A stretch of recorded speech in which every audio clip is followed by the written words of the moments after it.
So, good day again mga fix, and ngayong araw, gagawa tayo ng straight through cable para sa ating wired connection. So, turuan ko kayo kung paano nga ba siya ginagawa. So, let's go!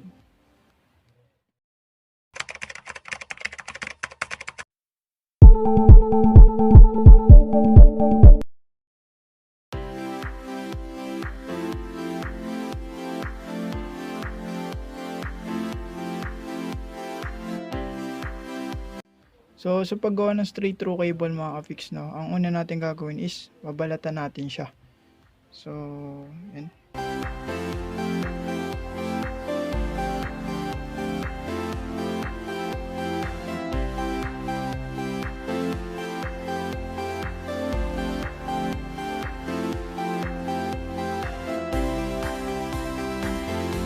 So, pag na-untwist na natin siya ng mga ka-fix, pag susunod-sunurin lang natin yung kulay nila.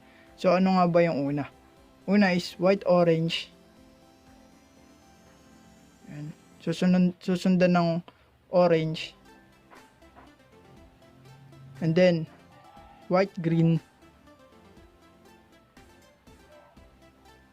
And then, blue. White-blue.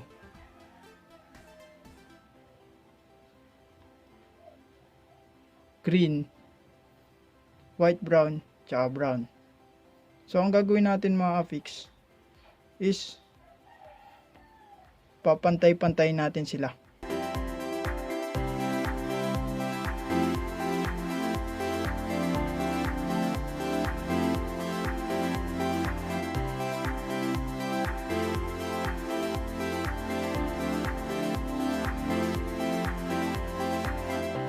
So, sa pag-RJ45 na, ang pagkaabit na ito mga ka-fix ay hindi na ganyan.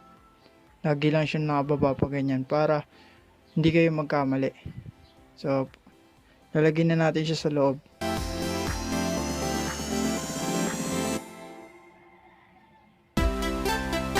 So, make sure na pasok din yung pinaka-jacket niya. Dahil pag nakalabas ito yung mga wire, mabilis lang siya masisira o mahuhugot.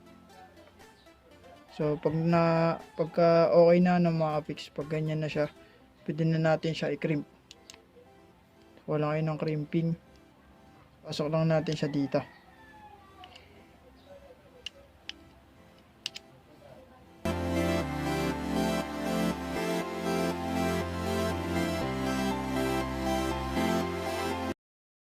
So, sa pagtetest ng mga fix, ito yung tester. So, lalagay lang natin sila dito. Dito. So, saksak na natin yung ginawa natin.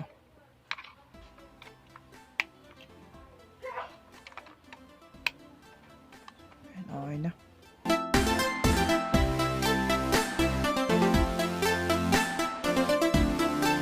Okay na siya. Pwede na siyang gamitin or i-connect sa ating computer. So, yun lang mga fix. For more video like this, please like, comment, and subscribe. So, yun lang. Share mo na din sa mga friends mo na nag-aaral pa lang about sa computers. So, yun lang mga fix. Thank you again sa panonood. Peace out. I'm out.